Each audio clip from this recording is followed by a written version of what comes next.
नहीं ले सकते, हमें सिर्फ ये पता है कि ए और बी में इतना कोरिलेशन है, हाई डिग्री है, लो डिग्री है, मॉडरेट है या नहीं है या परफेक्ट है, लेकिन उनके अंदर क्या क्या रिलेशन है उनका आपस में, कितना ए बढ़ेगा तो बी बढ़ेगा अगर पॉजिटिव है तो वो, और ए और बी की वैल्यू नहीं हम उससे निकाल सकते, हम सिर्फ डिफाइन कर सकते हैं कि ये रिलेशन है।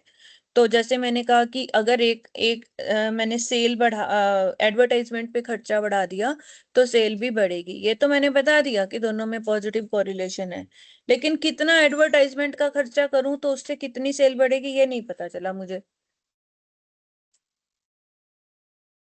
अब मुझे डिसीजन लेना है कि मैंने एडवर्टाइजमेंट पे इतना खर्चा करना है, तो मैं कैसे डिसीजन लूंगी, उसके लिए मुझे दोनों की एक इक्वेशन सेट करनी होगी जिसको हम लीनियर इक्वेशन भी बोलते हैं। if there is any relationship between green and black box, if there is relationship, what is that, अगर है तो क्या है, how much strength of the relationship, तो knowledge of regression and correlation हमने पहले भी पढ़ा था, इन दोनों से इनके आंसर हमें मिलते हैं। knowledge of regression and correlation answer these questions। हाँ जी पढ़िए बच्चे, कंटिन्यू करिए। Through रुबिंदर Kaur, regression analyzes, yes ma'am. हाँ करो बेटा Through करो regression continue. Through regression analysis, we business managers predict variable represented in black box called depend variable on the basis of another variable represented in the green box called independent variable. This statistical technique of estimating of predicting the unknown value of dependent variable from the known value of an independent variable is called regression analysis. Regression is the measure of the average relationship between two or more variable in teams of the original units of the data is the definition of regression according to Morris M. Player. Clear, ठीक है। वो कहते हैं कि regression से हम prediction कर सकते हैं, मतलब एक डिपेंडेंट, जैसे आप एक्स और वाई की लीनियर इक्वेशन आपको याद होगी, आपने ग्राफ भी बनाया था, y is equal to A X plus B हम करते हैं, तो वो हमारी रिग्रेशन इक्वेशन वैसी ही बनती है। उसमें एक डिपेंडेंट वेरिएबल होता है, जैसे y हमारा डिपेंडेंट वेरिएबल होता है, x हमारा इंडिपेंडेंट वेरिएबल होता है। तो यहाँ पर हम उसको प्रिडिक्शन के लिए यूज करते हैं कि इन फ्यूचर अगर हम इतना काम एडवर्टाइजमेंट करें तो हमारी सेल कितनी बढ़ जाएगी। तो this is called regression. Regression is the measure of average relationship between two or more variables in terms of original units of data. तो अब आगे देखो, sir Francis Galton introduced the concept of regression for first time in 1877 when he studied the relationship between height of father and son। तो पहला इन्होंने sir ने शुरू किया, फ्रांसिस ग्लेटन ने 1877 में, जब उन्होंने फादर्स की हाइट और सन की हाइट की इक्वेशन निकाली। ऑब्जेक्टिव ऑफ रिग्रेशन एनालिसिस कौन पढ़ेगा नेक्स्ट? रुपिंदर के बाद दिशा आप पढ़ो, हरसिमरन पढ़ो आप, पढ़ो बेटा। Regression analysis does the following: explaining the variations in the dependent variable as a result of using a number of independent variables, describes the nature of relationship in a precise manner by meaning of regression equation. It is used in prediction and forecasting problems. It helps in removing unwanted factors. Basically, in regression analysis, we develop a regression equation which relates independent variables with dependent variables. Yes, तो इसके objective क्या है हमारे, कि एक तो हम explain कर सकते हैं वेरिएशंस डिपेंडेंट वेरिएबल की, कि जैसे जैसे हम इंडिपेंडेंट वेरिएबल वेरिएट करेंगे, चेंज करेंगे, तो उससे डिपेंडेंट वेरिएबल हमारा किस तरह से चेंज होगा।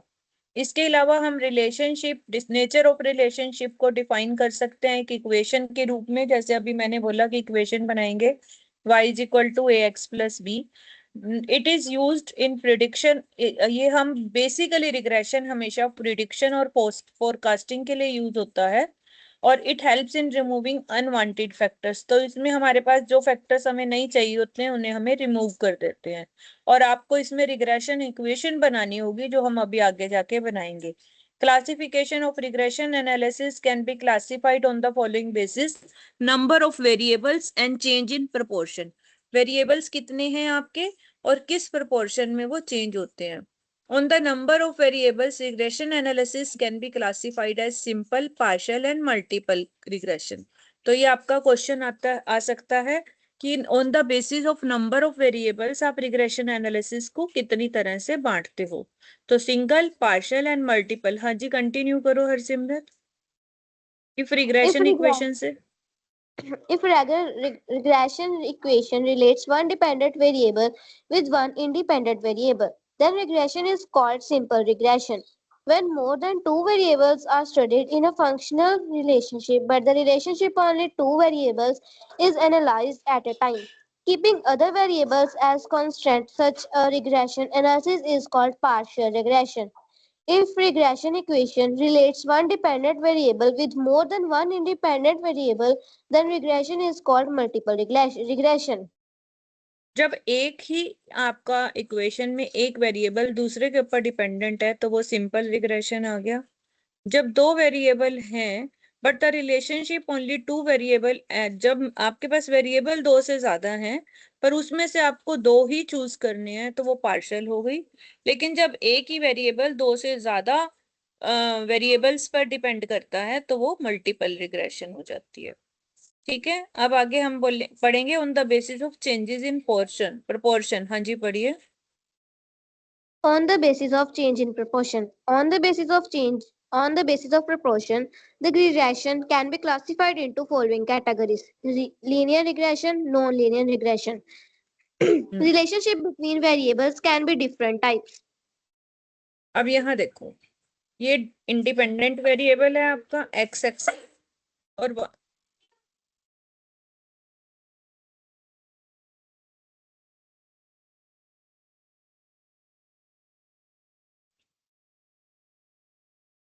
अब यहाँ पर आपका डिपेंडेंट वेरिएबल है वाई एक्सिस। जब हमारी लाइन बिल्कुल सीधी जाती है तो हमें सीधा पता चल रहा है कि लीनियर रिलेशनशिप है। क्लियर है ये चीज? Yes, ma'am. ऐसा ग्राफ भी आ सकता है पेपर में, आपसे पूछा जा सकता है कि नीचे क्या है। पेपर में ऐसे पूछा जा सकता है एक्स एक्सिस पे क्या होता है, इंडिपेंडेंट वेरिएबल। किसी का बच्चे माइक ऑन रह गया, बंद करो। हाँ, उससे डिस्ट्रैक्शन होती है। ये पूछा जा सकता है एक्स एक्सिस पे क्या है इंडिपेंडेंट वेरिएबल, वाई एक्सिस पे क्या है डिपेंडेंट वेरिएबल्स, और ये लीनियर रिलेशन है। इसके बाद इनवर्स वो डायरेक्ट लीनियर था। इनवर्स लीनियर का मतलब जब अब एक चीज बढ़ती है दूसरी कम होती है तो वो इनवर्स लीनियर हो जाता है। ये नीचे की तरफ आ रहा है। दूसरा नेक्स्ट है आपका नॉन लीनियर भी होगा, डायरेक्ट कर्वी लीनियर। क्योंकि ये लीनियर नहीं है तो कर्वी लीनियर या नॉन लीनियर भी कह सकते हैं इसको। देखो ये कर्व बन रहा है, थोड़ा बेंट हो रहा है यहाँ से, तो ये आपका कर्वी लीनियर। इस तरह से पेपर में ग्राफ दे के भी क्वेश्चन पूछे जा सकते हैं कि ये ग्राफ किस चीज का है। तो मैं आपको फिर से बता रही हूँ, ग्राफ को अच्छे से पढ़ना। ये इनवर्स कर्वी लीनियर हो गया आपका, इसको बना के तैयारी करना सब। हाँ जी, आगे पढ़ो बच्चा। Relationship observed by regression is only the relationship of association of variables, but not necessarily of cause and effect. Sale of petrol may have direct relationship with the sale of petrol cars, but positive growth of economy actually cause increase in demand of petrol and car. Linear regression line is the equation that linearly relates the two variables mathematically. Regression line showing linear relationship between two variables is of the form. ये मैं आपको बार बार बता रही हूँ, पहले तो हम ये पढ़ लेते हैं। लीनियर रिलेशनशिप है, जो आपकी रिग्रेशन लाइन है, वो आपके रिलेशनशिप को बताती है लेकिन कॉज एंड इफेक्ट को नहीं बताती। जो इसने एग्जांपल दे दिया ये आप याद रखना, इसी में से छोटे छोटे एमसीक्यू बनते हैं। आपकी पेट्रोल वाली कारें सेल ज्यादा हो रही हैं, तो उससे ऑब्वियसली पेट्रोल की सेल भी ज्यादा होगी। दोनों की इक्वेशन बन जाएगी कि एक कार बिकेगी तो सपोज करो एक महीने में 70 लीटर पेट्रोल ज्यादा बिकेगा, एवरेज बता रही हूँ मैं आपको। 2 कारें बिकेंगी तो 140 लीटर, 3 बिकेंगी तो वो एक इक्वेशन बन गई ना दोनों के अंदर। लेकिन उसने उसके रीजन नहीं बताए, इसके अंदर हमें कॉज एंड इफेक्ट नहीं पता चलता। अब क्यों बिक रही हैं कारें ज्यादा, क्या रीजन है? लोगों के पास तभी पैसे आएंगे ना जब आपकी इकोनॉमी ग्रो करेगी। अगर आपकी इकोनॉमी में ग्रोथ आ रही है, that is the actual reason कि आपकी कार की सेल भी ज्यादा हो रही है, पेट्रोल की सेल भी ज्यादा हो रही है। तो कहीं भी रिग्रेशन में हम ये नहीं पढ़ते हैं कि वो क्यों हो रही है। इसके अलावा लीनियर इक्वेशन जो रिग्रेशन है उसको हम मैथमेटिकली ही डिफाइन कर सकते हैं 2 वेरिएबल में, जो मैं आपको बार बार कह रही हूँ। y is equal to A plus B x, Y is equal to A plus B x, where x is आपका, ये भी क्वेश्चन पूछा जा सकता है कि रिग्रेशन इक्वेशन क्या होती है। तो आपने यही लिखना है y is equal to A plus B x.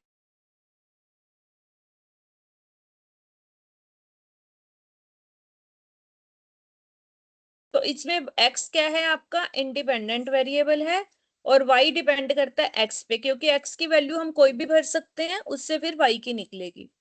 और a is called the y axis intercept. a जो y को कहा जहां पे काटेगा y एक्सिस को, दैट इज। अब ये छोटे छोटे क्वेश्चन आ जाएंगे आपके पास, मैं बार बार बोल रही हूँ। ये इक्वेशन पूछी जा सकती है और उसमें फिर इक्वेशन देके ये पूछा जा सकता है कि x क्या है आपका, इंडिपेंडेंट वेरिएबल, y क्या है आपका, डिपेंडेंट वेरिएबल, a क्या है आपका, y एक्सिस इंटरसेप्ट ऑन, और y इंटरसेप्ट और सिंपली इंटरसेप्ट। जहां पर इंटरसेप्ट करेगा y एक्सिस को पॉइंट, वो आपका a हो जाएगा। और b है आपका slope of the line. b क्या है आपका, स्लोप ऑफ द लाइन। ये लाइन को आप पढ़ो बच्चे, जो भी पढ़ रहा था रुपिंदर।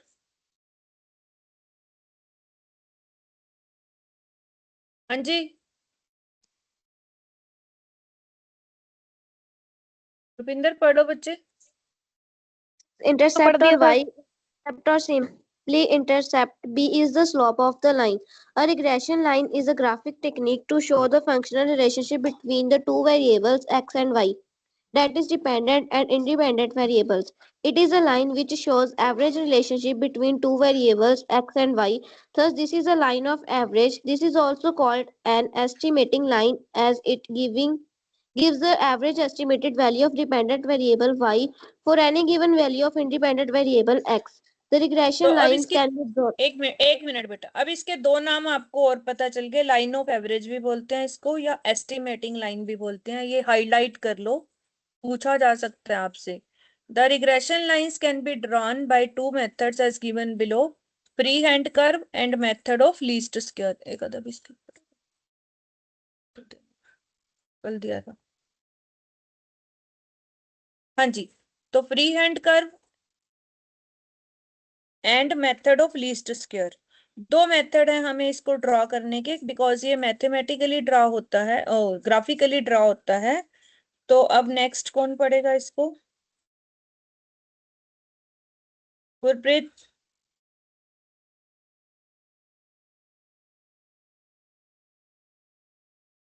हाँ जी पढ़ो बच्चे।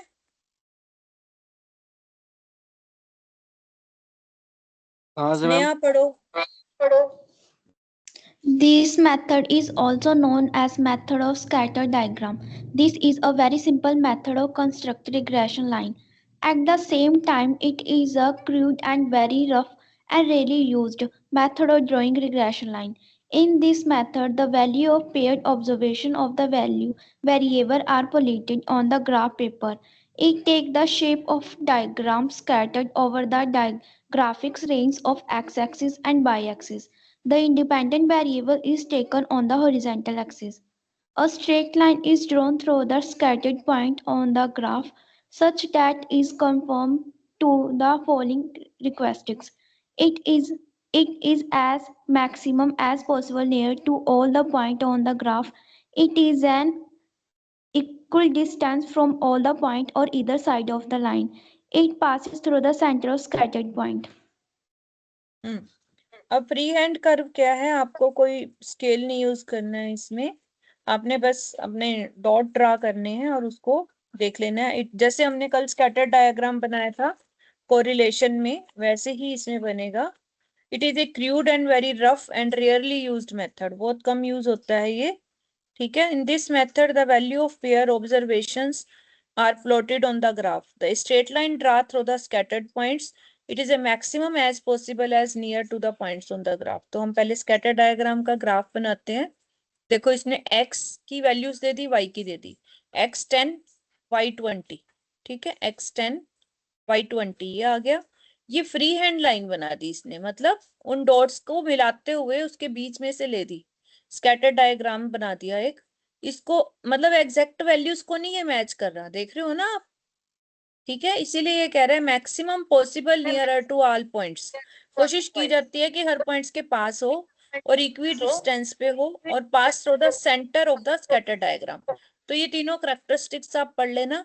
ये ऐसे आ सकता है क्वेश्चन कि ये तीनों दिया हो और फिर आपसे पूछा जाएगा कि ये किस चीज का ग्राफ की करैक्टरिस्टिक्स हैं, तो आप बोलोगे स्कैटर डायग्राम, ठीक है। Okay ma'am. नेक्स्ट है आपका नेक्स्ट मेथड जो बहुत ज्यादा यूज होता है, that is method of least square. ये पढ़ो। The other method of drawing a line of regression is the method of least square. According to the least square method, the line should be drawn through the polluted point in such a way that the sum of the square of the deviation of the actual y value from the computed y value is the maximum or the least. The line which find the point in the best manner should be have sigma y minus y bracket square as minimum. A line fitted by this method is called line of best fit.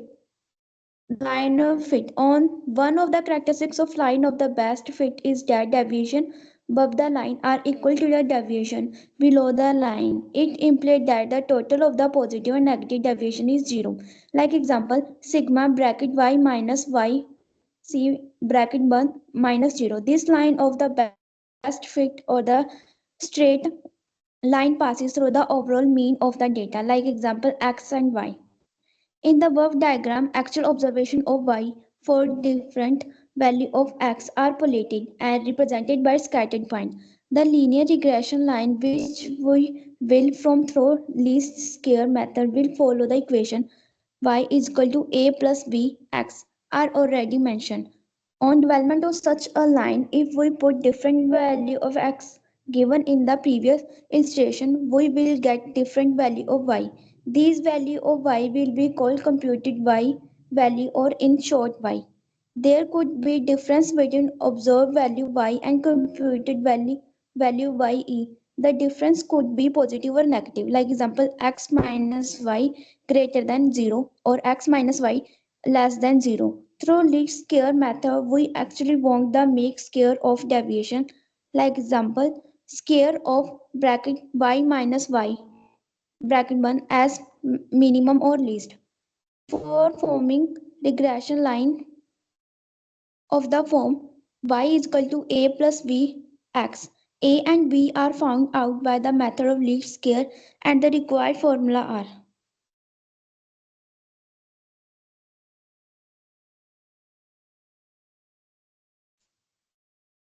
Ma'am?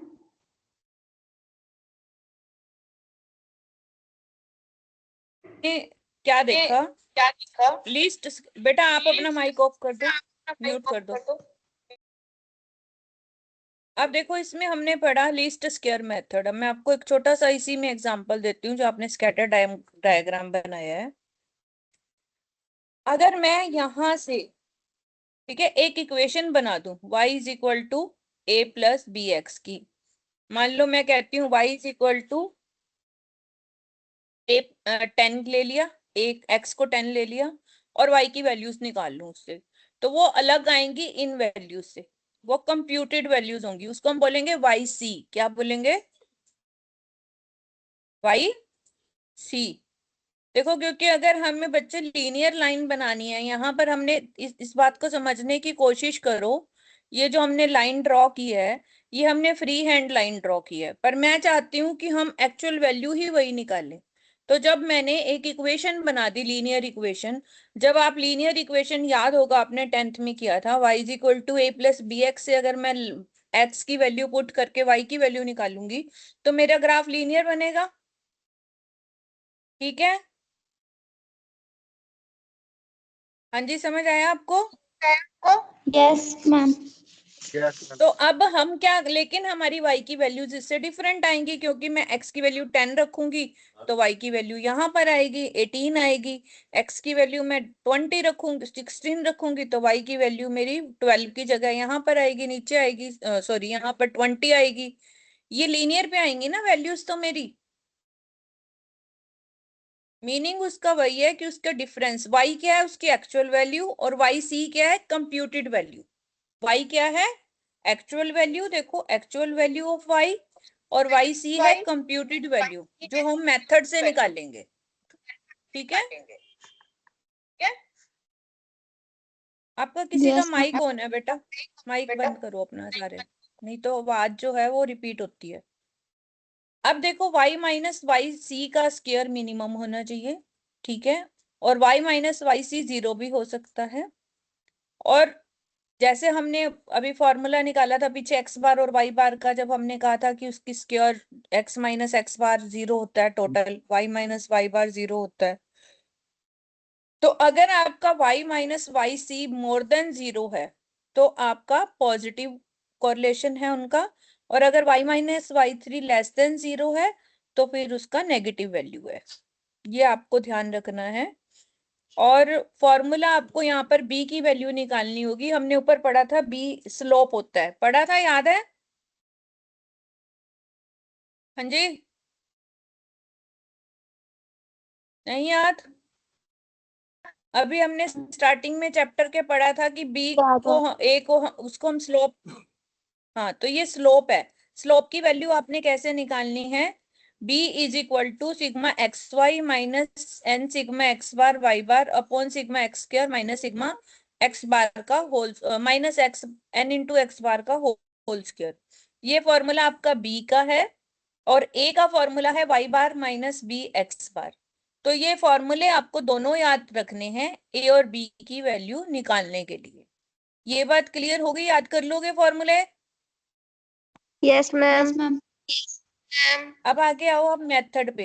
अब देखो आपको इस question में क्या कहा है उसने, mic बंद कर लिया करो बेटा साथ साथ।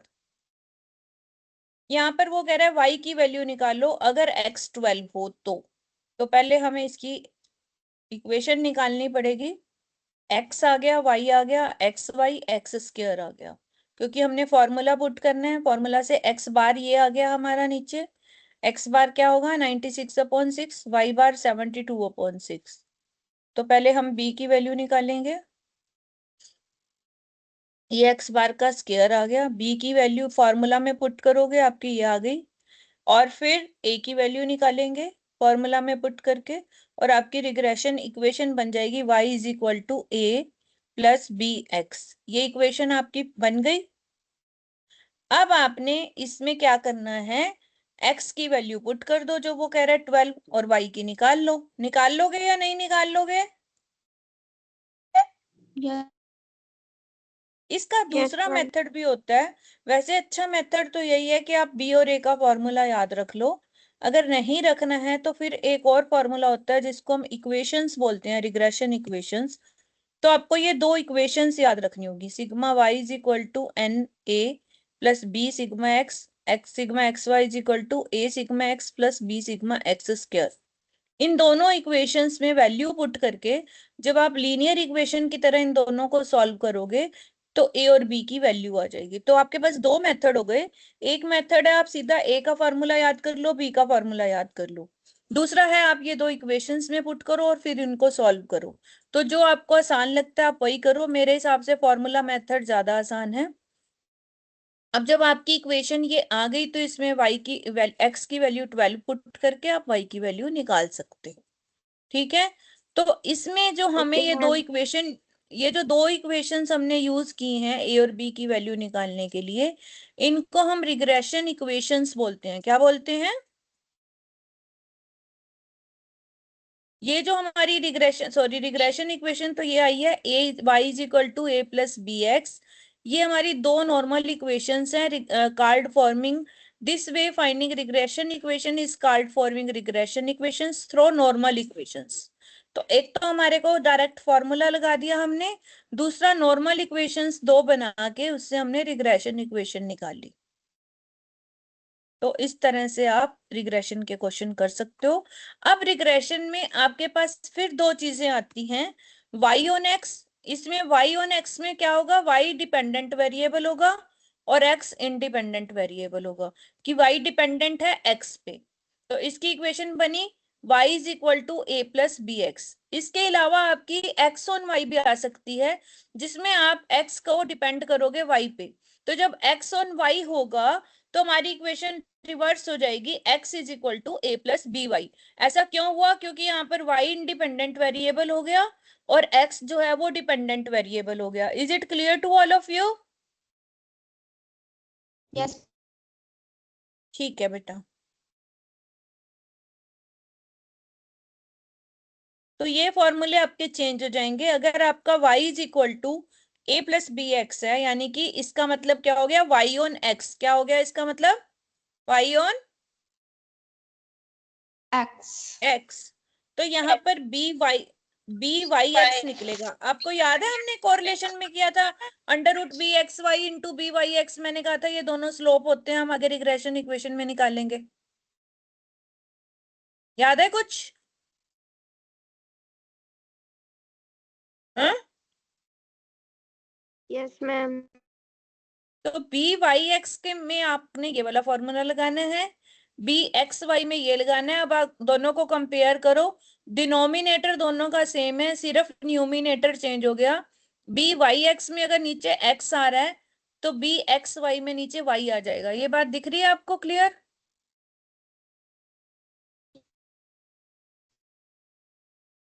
हम्म, बेटा देखो बी वाई एक्स में नीचे क्या आ रहा है, बोलो कौन बोलेगा आप में से, नया बताओ। मैम सिग्मा एक्स स्क्वायर आ रहा है। और बी वाई एक्स वाई में सिग्मा वाई स्क्वायर आ रहा है। तो जो चीज बाद में आ रही है ना वो नीचे आएगी, ये बात याद रखना, ठीक ओ, है? अब y और x में a की वैल्यू कैसे निकाली इसने, y बार माइनस बी एक्स बार, जबकि x ऑन y में कैसे निकाली, x बार माइनस बी वाई बार। तो x y की जगह ले लेता है, y x की जगह ले लेता है। क्लियर हुई ये बात? Yes ma'am. नॉर्मल इक्वेशंस भी आपकी चेंज हो जाएंगी। ये x ऑन y की है, और अगर y ऑन x की थी वो अलग थी। देखो ऊपर ध्यान से, वहां पर यहाँ सिग्मा y आएगा। अभी जो हमने ऊपर क्वेश्चन किया है ये देखो, देखो ध्यान से, ये y ऑन x थी तो यहाँ सिग्मा y आया और यहाँ x आया, और इधर दोनों में x आ रहा है।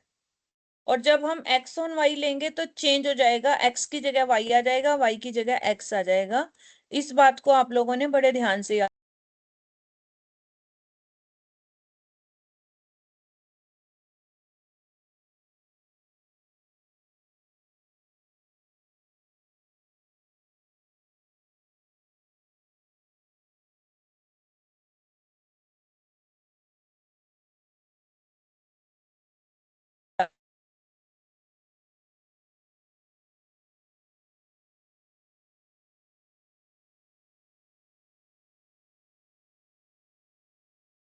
मेरी आवाज सुन रही है आप? Yes, ma'am. Yes, ma'am. Yes तो बेटा आपको ये बात क्लियर हुई कि x की जगह y आ जाएगा, y की जगह x आ जाएगा। जब x ऑन y ये आपने लिख के याद रखनी है, x ऑन y और y ऑन x दोनों में फर्क होता है, ठीक है? Okay ma'am. इक्वेशंस में भी चेंज हो जाएगा, y की जगह x आ जाएगा, x की जगह y आ जाएगा। अब जो हमारे बी एक्स वाई और बी वाई एक्स हमने निकाले हैं अभी ऊपर, इन दोनों को हम बोलते हैं regression coefficients. B Y x का मतलब वाई ऑन एक्स हो गया, और बी एक्स का एक्स वाई का मतलब एक्स ऑन वाई हो गया। ये दोनों हमारे रिग्रेशन कोफिशिएंट्स हैं।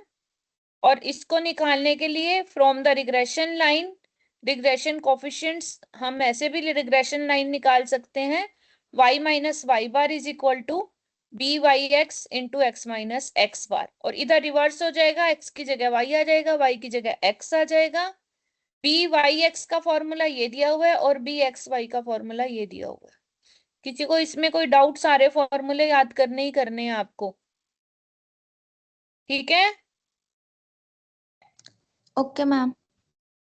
अब नेक्स्ट क्वेश्चन है, देखो, from the following data obtain two regression equations. अब इसने दोनों इक्वेशंस पूछी हैं आपसे, दोनों का मतलब क्या हो गया, x on y and y on x। तो हमें सारा कुछ निकालना पड़ेगा इसमें। तो ये आपका x है, x माइनस एक्स बार, x माइनस एक्स बार का स्क्वायर, y माइनस वाई बार, y माइनस वाई बार का स्क्वायर, और दोनों की मल्टीप्लीकेशन। ये आपको सारी चीजें पहले टेबल में कैलकुलेट करनी है। उसके बाद आपने x बार और y बार तो निकालना ही है। देन बी वाई एक्स निकालना है, regression coefficient of b y on x। तो ऊपर का दोनों का डिनोमिनेटर सेम है, नीचे क्या आएगा जो यहाँ पर बाद में होगा, x है ना, तो x का x माइनस एक्स बार का स्क्वायर, ये बी वाई एक्स आ गया आपका। बी एक्स वाई आप में नीचे नहीं y आ जाएगा, ये आपका बी एक्स वाई आ गया। So regression equation y on x कैसे आएगी आपकी, y minus Y bar is equal to B Y X into X minus x bar. और x ऑन y कैसे आएगी, रिवर्स हो जाएगा, y माइनस वाई बार की जगह x माइनस एक्स बार, बी वाई एक्स की जगह बी एक्स वाई, और y माइनस वाई बार। तो ये दो इक्वेशंस आपकी आ गई। ये आपकी होगी y ऑन x, जिसमें y आपका इंडिपेंडेंट डिपेंडेंट वेरिएबल है x के ऊपर, और ये x ऑन y जिसमें x डिपेंडेंट है y के ऊपर। तो दोनों इक्वेशंस आपकी आ गई, दोनों कोफिशिएंट्स आ गए आपके। आपसे कुछ भी पूछा जा सकता है पेपर में, कोफिशिएंट भी पूछे जा सकते हैं और इक्वेशन भी पूछी जा सकती है। इसमें यहां तक किसी को कोई डाउट है तो बताइए, आप में से क्वेश्चन पुट कर सकते हैं, किसी को कुछ नहीं समझ आया तो। हाँ जी, हरसिमरन पूछना है कुछ?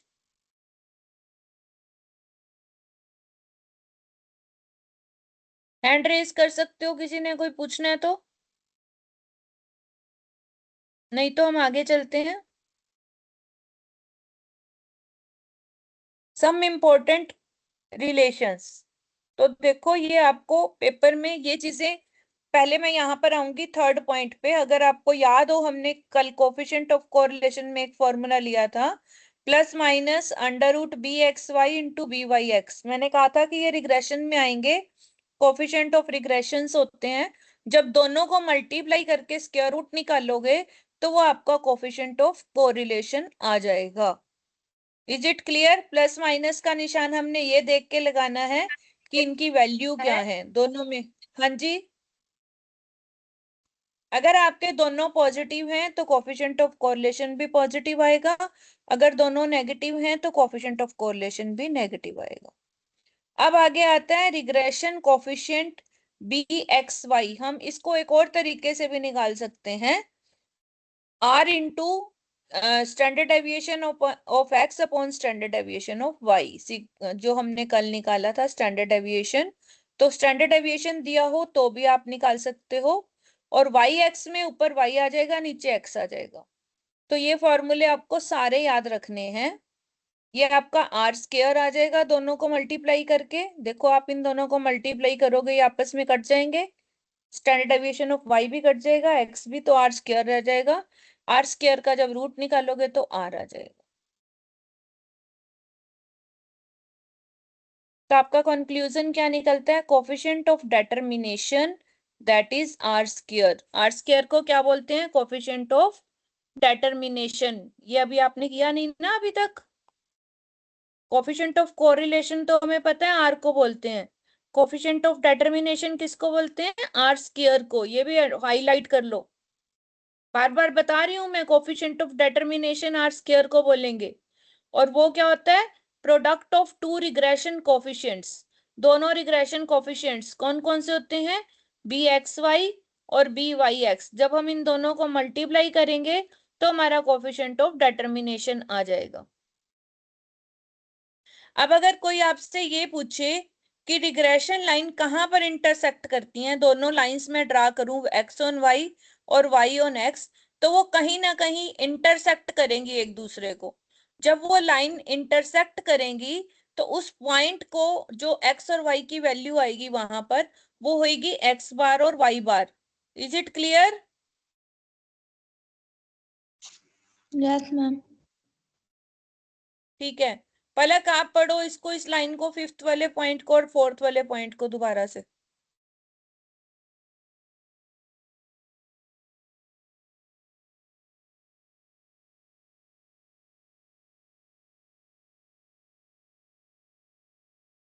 अमृता,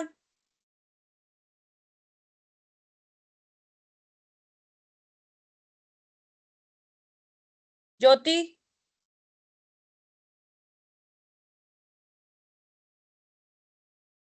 पलक आ रहे हो आप?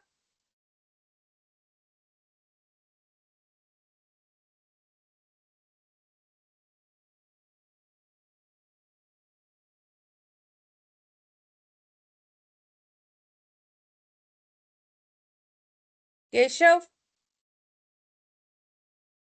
Yes, ma'am. फोर्थ पॉइंट से पढ़ो बच्चे। From above, conclusion can be drawn that coefficient of determination R square is the product of two regression coefficients. Two ठीक है, regression lines intersect at the point x, y. x bar and y bar बेटा। Okay, ma'am. To get mean, regression. Arithmetic mean होगा जहां पर दो लाइनें एक दूसरे को काटेंगी, regression lines y on x। हाँ जी। कौन सी दो लाइंस हैं? y on x and x on y। जहां वो एक दूसरे को कट करेंगी वो इंटरसेक्शन पॉइंट हमारी अर्थमेटिक मीन होगी, x की भी और y की भी। आगे चलो। To get regression coefficient from a given regression equation, the procedure is if the given regression equation is for y on x, then convert it to the form y is equal to a plus bx and b. Example, the coefficient of x is regression coefficient y on x, or b. In other words, b yx is equal to b. Next, अगर आपकी equation x on y है तो फिर आपका a is equal to B y में b जो है आपका कोफिशिएंट, रिग्रेशन कोफिशिएंट होगा y, और ये आपका बी वाई एक्स हो जाएगा। तो गिवन आपको दिया हुआ है find the regression equations by taking deviations from the mean. आपको X deviation from the mean का मतलब आपको पहले मीन निकालना है x बार y बार, फिर उसका d निकालना है deviations x minus x bar y minus Y bar. आपकी इक्वेशन क्या होती है?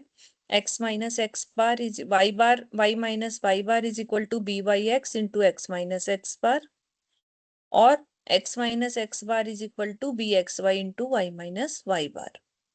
तो बी एक्स वाई और बी वाई एक्स के फॉर्मूला आपने कर लिए हैं ऊपर। आपको x भी दिया हुआ है, y भी दिया हुआ है। x minus x bar, y minus Y बार। जब हम बड़े x को x माइनस एक्स बार डेविएशन निकालते हैं तो हम उसको छोटा x भी लिख सकते हैं। उसका स्क्वायर किया, फिर y का स्क्वायर किया, और देन दोनों को मल्टीप्लाई किया। उसके बाद आपने फॉर्मूला पुट करना है और आपने क्वेश्चन कर देना है। अब आपको ये सारे क्वेश्चन करने हैं। जिस तरह हमने कोफिशिएंट ऑफ कोरिलेशन में प्रोबेबल एरर निकाली थी, इसी तरह आपकी रिग्रेशन इक्वेशन में भी स्टैंडर्ड एरर होती है। उसको पढ़ेंगे आप में से हरसिमरन, आप पढ़ो। The standard error of estimate. To measure the reliability of the regression equation, that is degree of scattering of observed values of depending variable around the computed value of dependent variable from the regression line, that is y minus y, y c measuring computed value. y y minus होती है yc, आपकी actual value होती है, Y C होती है computed value. हाँ जी। a measuring parameter named standard error of estimate is to be used. The formula for finding SC under root summation y square minus a summation y minus b summation xy upon n minus 2. Larger the जैसे आपने standard वहां पर जैसे आपने standard error का वहां पर sorry probable error का फॉर्मूला याद किया था, ऐसे ही स्टैंडर्ड एरर का फॉर्मूला याद करना है. Larger the standard error of estimate, the greater of scattering points around regression line. If the SC is 0, then all given values